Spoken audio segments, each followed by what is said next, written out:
I've created beautiful moments for Chanel and Vogue, prime ministers and princesses. I know that you're busy, and I'm here to help to inspire your festive tablescapes. After restricted social gatherings, I'm sure that you're ready to give your festive table extra vavavoom this year. Maybe you'd love a Christmas table like you see in the magazines, but don't know where to start. Even if you're not creatively inclined, maybe you feel the pressure to make your Christmas table or Hanukkah table extra special. This video will help you to lose the festive overwhelm and give you some solid tips on preparing a memorable and stylish table to elevate your festivities, ready to create magical moments and to wow your guests and have a gorgeously festive time. By the end of this video, you'll have 3 simple ideas to energize your festivities. Watch to the end for a bonus tip on looking beautiful at the festive table. I'm Alexandra Olenska, and I've worked as a creative director and stylist for luxury brands including Chanel, Celine and Vanessa Bruno, as well as magazines including Vogue and Harper's Bazaar. And I've been featured in international press including Forbes, Elle, The Sunday Times and The Independent.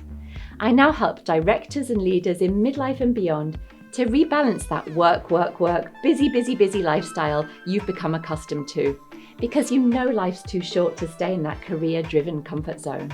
I help you to redesign and restyle your life, especially at midlife with life-changing transitions such as the breakup of relationship, divorce, menopause, or turning 40 and beyond. From your home and your wardrobe to your mind and social life, I help you with your stylish next chapter to step into your best life, because I know you're ready to rock life again.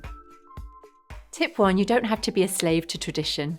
One of the wonderful things about modern life is that we can pick and choose and play with traditions. If you don't like Christmas pudding or cart or Brussels sprouts or tartan or red and green, you absolutely don't have to have them. Though it can be quite fun finding new ways to incorporate classical elements to keep it modern, elegant and relevant. That feeling of being put together and polished and also playful at the same time applies to your tablescaping as well as your wardrobe. I'm from a Polish background and we have about 100 traditions at this time of year. One of my favourite ones is to place hay under the tablecloth to remind us of humble origins. Another is that you start to eat your family meal when the first star is in the sky. Frankly, in a European winter, that can already be quite early.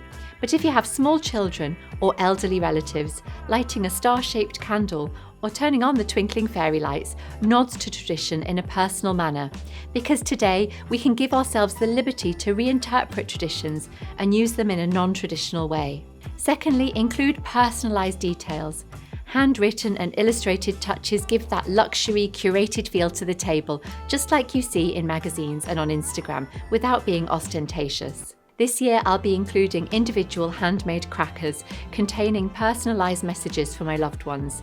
I adore the fact that as much as you can fill them with paper hats, gold coins or Ferrero Rochers, oh my god I love those, and in jokes specific to your family, you can also include a truly special gift such as a piece of jewellery. Diamond crackers, anyone? I've made a video on how I hand make my crackers and you can find it and the free cracker template in the notes under this video. And if you're enjoying this video, please do subscribe and ring the bell, as there's plenty more content for stylish living all year round to make next year your most fabulous, elegant and relevant yet. Hand-drawn placeholders or napkin ties can also add a unique flourish to your festivities. Here I've stitched these little stars onto the velvet ribbon that I've used to tie these napkins. But use what you have. That could be some rosemary or lavender from your garden or fridge, for example. It's fun to think about how to fold up your napkins. You don't have to have expensive napkin rings, you can just use what you have, herbs and ribbons and personalised messages for example. Adding those small details that you think no one will notice adds depth to your table and helps to create that feeling of warmth and conviviality, not to mention Instagrammable moments. Depending on what your family and festive guests are like, you could also include a handwritten message on the table, a favourite poem, or write conversation cards to open up discussions. Another lovely idea is to compile relatives' greetings sent by text message onto meaningful cards to be read out over dinner. Don't be precious and have fun with it. The key to an elegant yet cosy table is layers and a chic feeling of abundance. You can layer up plates, table mats, or a tablecloth, chargers if you use them, candles at different heights, and little things that have special meaning to you. Salt dishes that you found on your holidays perhaps. Don't be afraid to include things from all around your house. Repurpose possessions and keepsakes and use them in unexpected ways to amp up your decor, create talking points and evoke memories.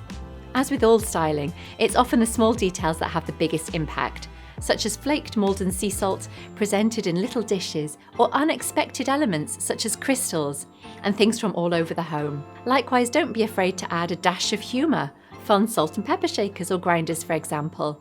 And something deliberately tacky in an otherwise chic setup shows that you don't take yourself too seriously and puts your guests at ease, which ultimately is the most stylish thing that you can do. Abundance can also be achieved by repetition, and that could be as simple as filling a collection of bowls with walnuts, or shiny packaged chocolates, or twinkling baubles. Small votive holders or bud vases, one per place setting, are also great for continuing a sense of abundance and bringing the rich tapestry of foliage or flowers and feeling of aliveness and freshness to the scheme. I like my tablescape to feel warm and accessible and comforting and not too precious or stuffy or intimidating. Just like on fashion shoots where I used to ask the models or my assistant for a playlist to create the right vibe for a shoot, don't be afraid to ask your family for their favourite songs, or delegate a younger member of the festivities as master of the music to have on quietly in the background for a little comfortable ambience. And as for a bonus tip, candles, candles, candles. Let's face it, everyone looks great by candlelight. The gentle glow of flickering candlelight reminds us of the passing of time and of simpler times gone by, and creates a cosy glow for the table. Use candle stands of different heights to maximise impact. I also like to mix in small votives alongside taller dinner candles for a rich and layered feel. I love to use baubles as part of a lower centerpiece, especially shiny silver or glittery ones that will reflect that beautiful candlelight further, radiating warm light onto your loved ones. You can also use mirrored tiles underneath your candlesticks for a similar effect of beautiful glow. An impressive floral display can of course provide a stunning warm welcome to your guests that you later remove, but I like to have smaller lower centerpieces that can remain on the table and keep the festive feel cohesive. Don't be afraid to spray paint foliage, and likewise it can be fun to include shiny baubles in amongst that.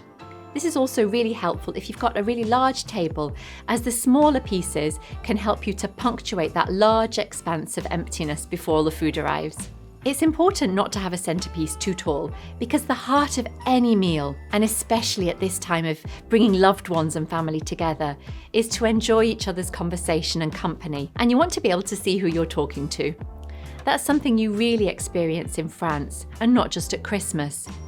There's the notion of l'art de la table, the art of entertaining, not just creating a beautiful tablescape, but as a backdrop to exquisite food and conversation as sparkling as the champagne. If you're ready to find out how I make my Christmas crackers, check out my next video. Merci and thank you for watching. À la prochaine, bye bye!